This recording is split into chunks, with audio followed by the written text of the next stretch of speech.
welcome to My Sew Bliss. Today I'm going to be showing you how to make a face mask without a sewing machine. All you're going to need is a bandana or a piece of fabric.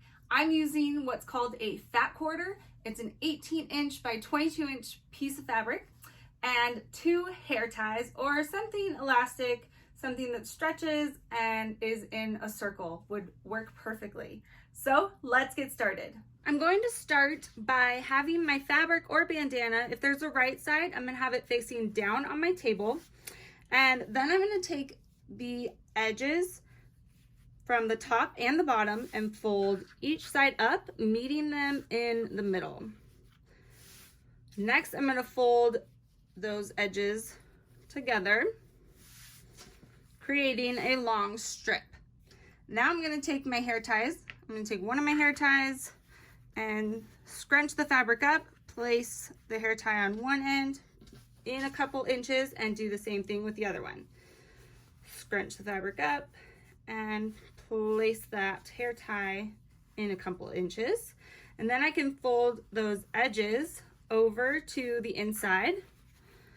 And I'm going to take one edge, one of those ends, and I'm going to take it and stuff it inside the other one. This will just secure it a little nicer.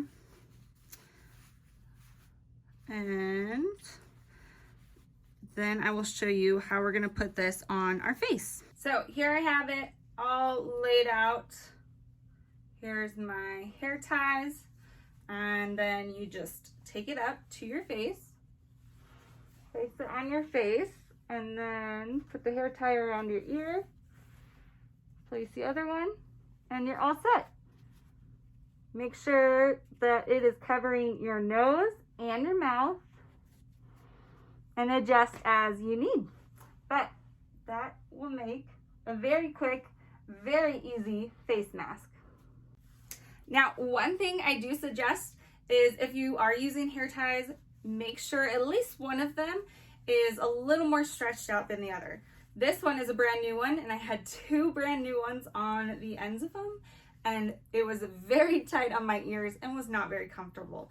So if you're gonna be going out grocery shopping, I don't know what else you're going out for, but really grocery shopping, make sure that you have a little bit looser of a hair tie so that it fits a little bit nicer.